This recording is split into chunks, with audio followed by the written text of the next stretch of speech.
बूढ़ा हो गया वो बाप, शरीर सूख गया। बुढ़ापा क्या है? जंग लगा लोहा।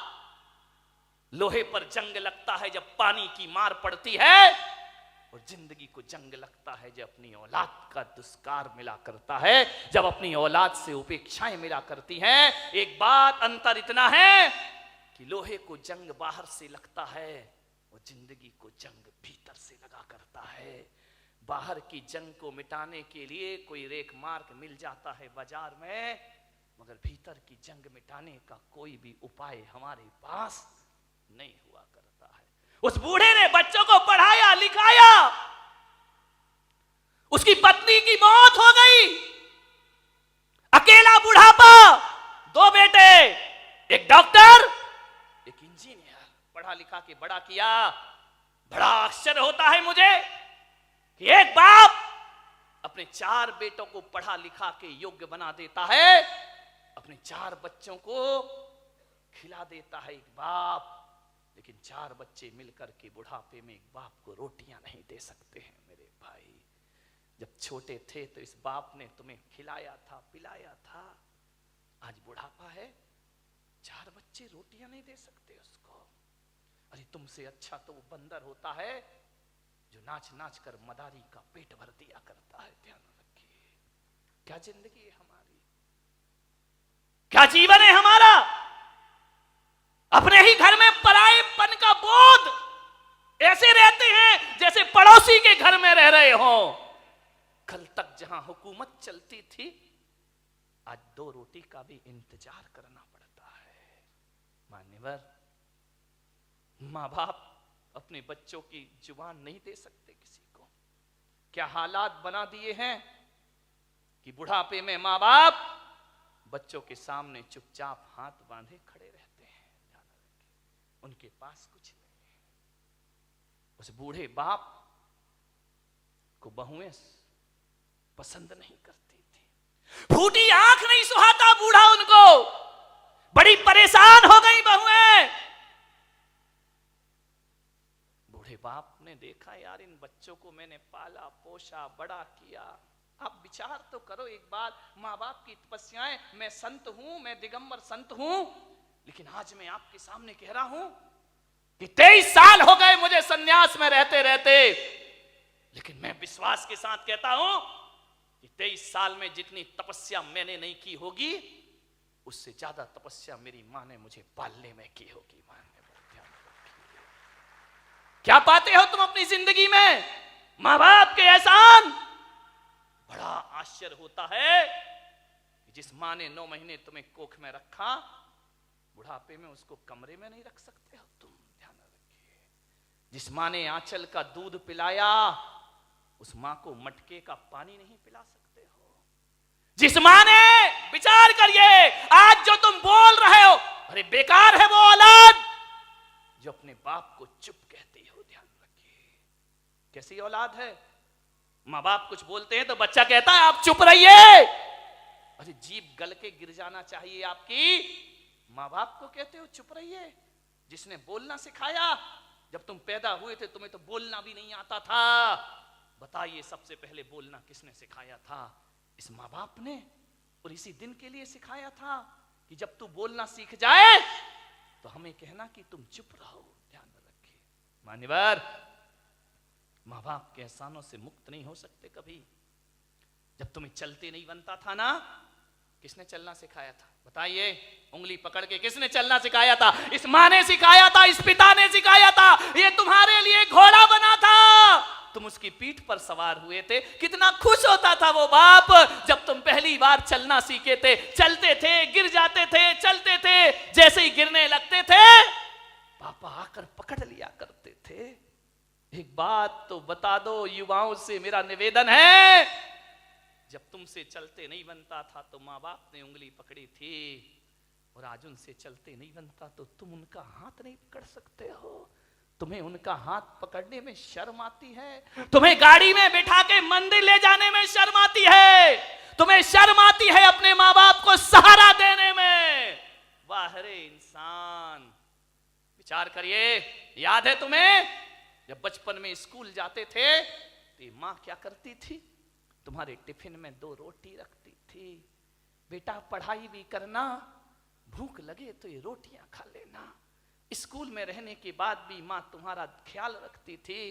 और जब स्कूल जाते थे तो माँ पिता 1 रुपया 2 रुपया तुम्हारी जेब में डाल दिया करता था।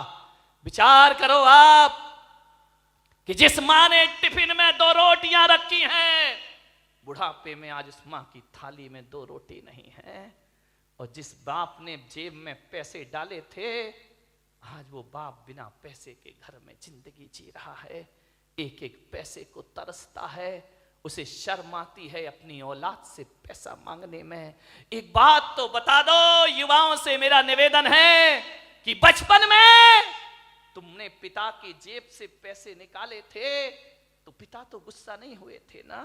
पिता तो सोचते थे बच्चा है, निकाल लिया, खर्च करेगा, कोई बात नहीं है। बचपन में पिता के जेब से पैसे निकालते तब पिता को गुस्सा नहीं आया।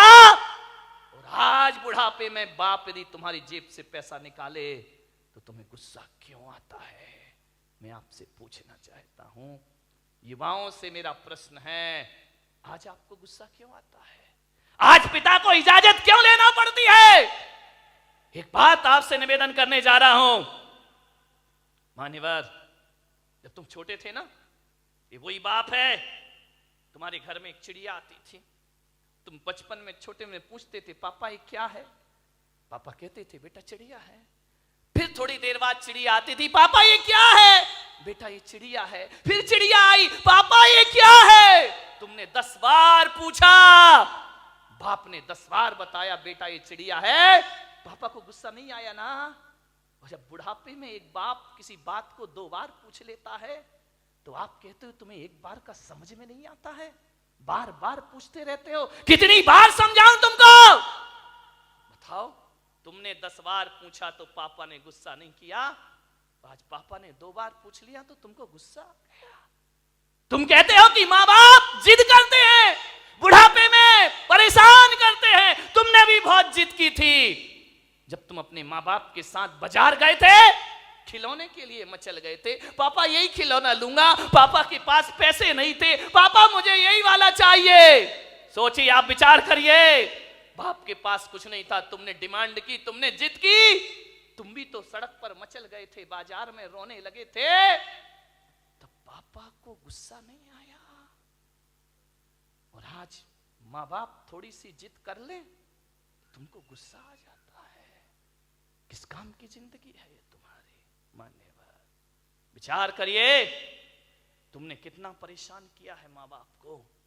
उस परेशानी का यदि 1% भी चुका सको तो माँ बाप खुशी से अपनी जिंदगी जी लेंगे। मेरे भाई, मैं आपसे निवेदन करता हूं, माँ बाप का सम्मान ना कर सको कोई बात नहीं है, ज्यादा उनका मान प्रतिष्ठा ना दे सको कोई बात नहीं, लेकिन मेरा आपसे आज एक निवेदन है, इज्जत ना दे सको कोई बात नहीं, मगर ऐसा तो करो कि माँ बाप इज्जत से उस घर में रह सके, ध्यान रखे। इतना तो कर सकते हो ना कि सम्मान की जिंदगी जी सके। वो क्या करते हम माँ बाप के लिए? स्वामी विवेकानंद बहुत बड़े संत हुए, अमेरिका गए,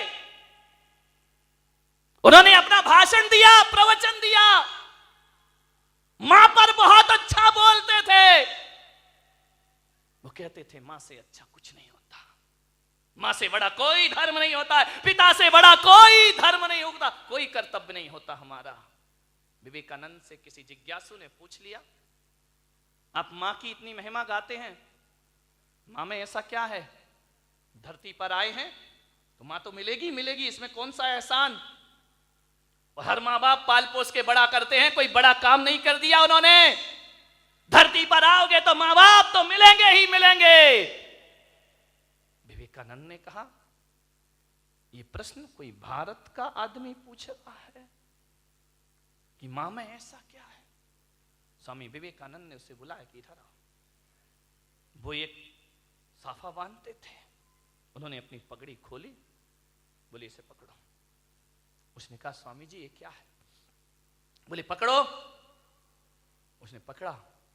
स्वामी विवेकानंद ने कहा कि जाओ मेरी सभागृह के बाहर 1 किलो का पत्थर पड़ा है, उसे उठा के लाओ। बोले स्वामी जी मुझे प्रश्न का उत्तर चाहिए, ये पत्थर में से नहीं उठेगा। बोले देख, माँ बाप के संदेह में उठा हुआ प्रश्न किसी पत्थर से कम नहीं हुआ करता है। पत्थर का जवाब स्वामी विवेकानंद नहीं देते, पत्थर का जवाब पत्थर ही दिया करता है। जाओ और पत्थर उठा के लाओ। वो पत्थर उठा के लाया। स्वामी जी ने कहा अपने पेट में बांध, और बांध करके पूरे नगर के 3 चक्कर लगा के आ। बोले ऐसा नहीं हो सकता। बोले क्यों नहीं हो सकता है? बोले मुझे उत्तर चाहिए। बोले उत्तर मैं नहीं दूंगा, उत्तर पत्थर देगा। माँ बाप के खिलाफ उठा प्रश्न पत्थर है, उत्तर भी पत्थर ही देगा। जाओ। उसने बांधा पूरे परिक्रमा। बोले थोड़ी देर बांधना, फिर छोड़ दिया। बोले मेरे से नहीं होगा ये। बोले क्यों? बोले स्वामी जी आप इतने बड़े विद्वान हैं, मनीषी हैं, ज्ञानी हैं, मैं पेट में पत्थर बांध के घूमूंगा तो लोग हंसेंगे, मेरा मजाक बनेंगे, मुझे अच्छा नहीं लगेगा, मुझे शर्म आती है। तो स्वामी विवेकानंद ने कहा उत्तर मिल गया। बोले ये कोई उत्तर है क्या? बोले यही उत्तर है। जब तुझे 1 किलो का पत्थर बांध के घूमने में शर्म आती है, बोल तेरी माँ 9 महीने तुझे पेट में रखकर कैसे घूमी होगी, उसे शर्म नहीं आई होगी, और आज तुझे शर्म आई और तूने पत्थर फेंक दिया। अरे मूर्ख, यदि तेरी माँ को शर्म आती हो तुझे कोख से निकाल कर फेंक देती, तो आज मेरी सभा में प्रश्न पूछने की औकात तेरी नहीं होती। इस ध्यान रखिए, ये माँ बाप का उपकार हुआ करता, ये माँ बाप की बदौलत है। एक बात याद रखना मेरे भाई, आज तुम्हारे पास जितनी भी दौलत है वो माँ बाप की बदौलत है। ध्यान रखिए, माँ बाप नहीं होंगे तो कहां से डॉक्टर बन जाओगे, कहां से इंजीनियर बन जाओगे? अरे माँ बाप का एहसान मानो, एहसान मानो इस माँ का। गर्भपात की दुनिया में भी तुम्हें जन्म देने की ताकत रखी है उसने। यदि जन्म से पहले मार देती तो आज यहां बैठ के प्रवचन नहीं सुन रहे होते तुम लोग। आज जो इज्जत तुमने कमाई है ना, ये मत सोचना कि पढ़ लिख के इज्जत कमाई है, ये मत सोचना कि दौलत कमा के इज्जत कमाई है। आज किसी संत की सभा में इज्जत से बैठे हो तो अपनी बदौलत नहीं, अपने माँ बाप की बदौलत बैठे हुए हो। ध्यान रखिए, मेरा आपसे निवेदन है, यदि ये माँ तुम्हें जन्म देके किसी कचड़े घर में फेंक देती ना, जैसे आज बुढ़ापे में तुम उसे फेंक रहे हो, यदि बचपन में इस माँ ने फेंक दिया होता ना, तो ना तुम्हारी जात का पता चलता, ना तुम्हारे बाप का पता चलता, और इस धरती पर नाजायज औलाद बनकर जीते रहते। कोई तुमसे शादी करने को तैयार नहीं होता। मेरे भाई, माँ बाप ने जिंदगी भर अपना चरित्र बचाया है, इस माँ ने अपने सतीत्व को बचाया है, उस पिता ने अपने चाल चलन को सुधारा है, तब जाकर तुम इस समाज में इज्जत की जिंदगी जी रहे हो। मेरे भाई ध्यान रखिए, ये इज्जत भी माँ बाप से मिली है, ये नाम भी माँ बाप से मिला है। और तुम्हें डॉक्टर बनाने से पहले तुम्हें डॉक्टर बनाने का सपना माँ बाप ने देखा था, तुमने बाद में, तुम्हें तो अकल भी नहीं थी, तुम्हें तो समझ भी नहीं थी कि इंजीनियर क्या होता है, डॉक्टर क्या होता है। माँ बाप तुम्हें बनाते हैं। आज तुम जहां भी हो, संतों की बदौलत, भगवान की बदौलत हो या ना हो, माँ बाप की बदौलत आज तुम जहां पर भी हो। ध्यान रखिए, माँ बाप का हाथ है इसमें। बूढ़ा दुखी हो गया, बहुएं पसंद नहीं करती, घर जाता बूढ़ा तो ऐसा लगता जैसे किसी जेल में प्रवेश कर रहा हो। पत्नी भी नहीं, फोटो लगी है पत्नी की, लेटा हुआ है पलंग पर, कभी पत्नी को देखता है, कभी अपने आप को देखता है। रात कटती है करवट में, पता नहीं चलता कितनी लंबी रात है। यूं तो अमावस 15 दिन में एक बार आती है, लेकिन उस बूढ़े की जिंदगी में तो अमावस ही अमावस थी, पूर्णिमा तो कभी आ ही नहीं पाई। सुबह ताने भरे शब्दों से नाश्ता मिलता, उलाहना दे करके 2 रोटी मिलती। करते क्या हो तुम यहां बैठे बैठे? कुछ नहीं बोला बूढ़ा। ठीक है, जाए भी तो जाए कहां? बड़ा दुखी था, मर भी नहीं सकता, मौत भी नहीं आती, जी भी नहीं सकता, जीने जैसा कुछ बचा भी नहीं है। बहुत दुखी वह बूढ़ा। थोड़ा बहुत टहलाता, यार दोस्तों में बैठता, शरीर में ताकत नहीं, कुछ कमाए, कुछ मेहनत करे, फिर घर लौट आता। और घर लौटता तो ऐसा लगता कि किस दरिंदगी की जिंदगी में मैं वापस लौट आया हूं। कोई ढंग से बात नहीं करता, बेटे के पास टाइम नहीं, वो क्लिनिक से आता, वो साइट से आता नहाता धोता, टीवी के सामने बैठ जा। बूढ़े बाप से कोई कुछ नहीं पूछता। मैं युवाओं से निवेदन करूंगा, बूढ़े माँ बाप को बुढ़ापे में कुछ नहीं चाहिए, कुछ नहीं चाहिए। कोई बूढ़े माँ बाप नहीं कहेंगे अच्छा कमरा दो, अच्छा बंगला दो, गाड़ी दो, मोटर दो, अच्छा खाना दो। कोई माँ बाप नहीं। आपसे निवेदन है, जब कोई बेटा विदेश जाता है ना घूमने के लिए, पढ़ने के लिए, यदि वो पत्नी से पूछता है क्या लेकर आऊं, पत्नी कहती मेरे लिए हार लेकर आना। बच्चे से पूछता बेटा तेरे लिए क्या लेके आऊं, वो कहता है मोबाइल लेके आना। बहन से पूछता है तेरे लिए क्या लेकर आऊं, वो कहती है अच्छे से सूट लेकर के आना। लेकिन जब माँ से पूछता है माँ मैं विदेश जा रहा हूं, बता तेरे लिए क्या लेकर आऊं, तो माँ कहती है मेरे पास सब कुछ है मेरे बच्चे, कुछ लाए या ना लाए, मेरा लाल तू वापिस आ जाए, इससे बड़ा उपहार मेरे लिए दुनिया में कोई दूसरा नहीं। एक माँ है जो केवल तुम्हें चाहती है, तुम्हें बस, बाकी सारे रिश्ते तो तुमसे कुछ चाहते हैं। ध्यान रखिए, तुम्हें चाहने वाला कौन है? मान्यवर, क्या चाहिए एक बूढ़े माँ बाप को? पत्नी डिमांड कर सकती है साड़ी की, आभूषण की, माँ बाप तो नहीं करते। कोई उन्हें अच्छा पहनना नहीं चाहिए, उन्हें अच्छा कपड़ा नहीं चाहिए, उन्हें तो सब जीवन जी लिया है। ध्यान रखना, लड़कों से मेरा निवेदन है, बूढ़े माँ बाप को केवल प्रेम के 2 शब्द चाहिए। रूखी रोटी दे देना, ऑफिस से दुकान से जब भी लौटो 2 मिनट अपने माँ बाप के पास जरूर बैठना, उनका हाल चाल पूछ लेना, समस्या का समाधान कर पाओ या ना कर पाओ 2 शब्द प्यार के बोलना कि पापा जी कोई तकलीफ तो नहीं है ना, कोई कष्ट तो नहीं है ना, आपकी तबीयत ठीक है ना, बस इतना बोल दो। ध्यान रखिए, कुछ नहीं चाहिए माँ बाप को। एक माँ को इतना ही तो सुनना है कि माँ से इतना बोल दे बेटा कि मम्मी तू ठीक है ना। मैं आज आपसे पूछता हूं, एक सच्चा बेटा होगा तो आज जाके घर में माँ बाप से पूछेगा कि माँ बाप, माता पिता जब तुमने मुझे जन्म दिया था क्या सोच के जन्म दिया था? एक बात पूछना प्रश्न अपनी माँ बाप से, क्या सोच के तुमने जन्म दिया था मुझे? आप बताओ पिताजी, जैसा आपने सोचा था मैं उसके अनुसार हूं या नहीं हूं? पूछ लो एक बार अपने माँ बाप से। किन अरमानों से जन्म दे के पाल पोस के बड़ा किया था, मैं आपकी इच्छाओं के अनुरूप जीवन जी रहा हूं या नहीं जी रहा हूं? और माँ बाप यदि कुछ ना बोले तो समझना कि तुम अभी वैसा जीवन नहीं जी रहे हो। और मैं पुलक सागर आपको कहता हूं कि माँ बाप यदि चुप हो जाएं तो कसम खा लेना कि आज से मैं माँ बाप के अनुसार जिंदगी जीने का प्रयास करूंगा। ध्यान रखिए, और जो बेटा ऐसा कर लेगा वो किसी संत से कम नहीं हुआ करता है। बेटा, महादेव ने कहा मांग, क्या मन्नत मांगता है?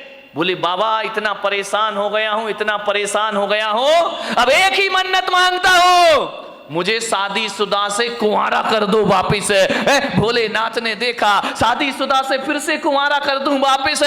भोलेनाथ ने कहा निकल यहां से बाहर। अरे बोले बाबा ये कैसी बात है कि आप मुझे बाहर निकाल रहे हो, मेरी मन्नत पूरी करो। भोलेनाथ ने कहा कि मैं मन्नत तो पूरी कर दूंगा, लेकिन पागल है तू, मन्नत नहीं तू जन्नत मांग रहा है। जन्नत में तुझे शादीशुदा को कुंवारा कर दो, ये मन्नत नहीं, ये जन्नत की डिमांड हुआ। ध्यान रखना, तुम्हारा घर जन्नत बन सकता है, इसमें कोई भी डाउट नहीं है। थोड़ी सी समझदारी अपने अंदर रखिए, समझदारी आ गई तो घर को जन्नत बनने में ज्यादा देर नहीं लगा करती है। ध्यान रखें। मान्यवर, आपसे निवेदन है,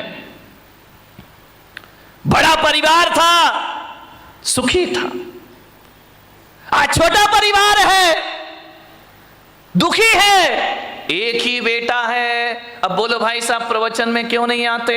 क्या करे महाराज, दुकान जाना पड़ता है, दुकान खोलना पड़ता है, बेटे को बिठा, बेटा पूना में पढ़ता है। अब बताओ, अब आपका एक ही लड़का, मुझे तो अपना भविष्य खतरे में दिखाई देता, तुम्हारा दिखाई दे या नहीं दे, आपका एक ही बेटा है। मैं बच्चे को ये नहीं कह सकता तू सन्यास ले ले, बच्चे को मैं ये नहीं कहता तू दीक्षा ले ले। अब किसे सन्यास देंगे? तुम्हारा सहारा तो एक ही है। पहले 4 बच्चे होते थे, 5 बच्चे होते थे, एक बच्चा दुकान संभाल लेता था, पिताजी समाज संभाल लिया करते थे, कोई मंदिर संभाल लिया करता था। अब तो हमारे यहाँ संभालने वाला कोई नहीं। अब तो घर नौकरों के हवाले हमारे हो गए हैं, और दुकान जो हो गई है वह पार्टनरशिप में चला करती है। घर के बच्चे ही नहीं है, बहुत बड़ी बड़ी फैक्ट्री बन जाती है। और बच्चा अमेरिका में जाके पढ़ता है, वापिस लौट के नहीं आता, बाप बेचारा यहां रोता है, इस करोड़ों की फैक्ट्री का उत्तराधिकारी कौन हो। समस्याएं बहुत ज्यादा हो गई हैं एकल परिवार से। संयुक्त परिवार सुखी परिवार, ध्यान रखिए। मान्यवर, क्रोध ज्यादा बट गया, कलह ज्यादा हो गई। अब लड़ने की तो आदमी की आदत है। अब घर में यदि कोई मेंबर ही नहीं है, एक ही बचा, तो झगड़ा तो फिर उसी से होगा, ध्यान रखिए। मान्यवर, कलह बढ़ गई हमारे घरों में। ऐसे बात करते हैं किसी से जैसे उस पर कोई एहसान कर रहे हो, जवाब नहीं दिए जाते हैं। हालात ये हो गए हैं कि पति बेचारा थका हारा घर पहुंचता है, आवाज लगाता है कि सुनती है, एक गिलास पानी लाके दे दे, प्यास लगी है बहुत। अब पत्नी क्या बोलती है, देख नहीं रहे, मैं सीरियल देख रही हूं, टीवी देख रही हूं, ऐसा करो जाके चुपचाप पानी पी लो, और हो सके तो एक गिलास मेरे लिए भी ले आए। हालात बहुत खराब है घरों के, स्थितियां भी। तुम तो पी लो, और हो सके तो एक गिलास मेरे लिए भी पानी लेकर आ जाए। यही चल रहा है ना घर में। शर्माओ मत, देखो सही बताओ जो कुछ चल रहा है। मैं कोई प्रवचन कोई आकाश से उतर के तो आते नहीं है। एक महिला ने पूछा, महाराज एक बात बताओ, तुम्हारी शादी हुई? मैंने कहा मेरी तो शादी नहीं हुई है। बोले आपका परिवार था? मैंने कहा मेरा तो कुछ भी नहीं है। बोले कब दीक्षा ले ली? मैंने कहा बहुत छोटी सी उम्र में दीक्षा ले ली है। तो बोले आप एक बात बताओ, तुमने शादी करी नहीं, तुम्हारे बच्चे हैं नहीं, तुम्हारे बीवी है नहीं है, फिर एक बात बताओ महाराज, ये तुम्हें घर की बातें कहां से पता चलती हैं? घर गृहस्थी की बातें कहां से जान लेते हो? अरे मैंने कहा मैं कहां जानता हूं। तो बोले आप इतनी बातें बोलते हो, इतना उदाहरण घर गृहस्थी के देते हो, ये बताओ महाराज तुमने ये सीखा कहां से? मैंने कहा मैंने कुछ नहीं सीखा देवी, तुम्हारे पति आते हैं मेरे सामने, रोते हैं, चले जाते हैं, अपनी घर की बातें तुम ही बता जाती हो, तुम अपनी बातें बताती हो, मेरा प्रवचन तैयार हो जाया करता है। और कहां से प्रवचन लाऊंगा? प्रवचन तो तुम्हारे बीच से बनेंगे, मैं कहां से लेकर आऊंगा? तुम ही आते महाराज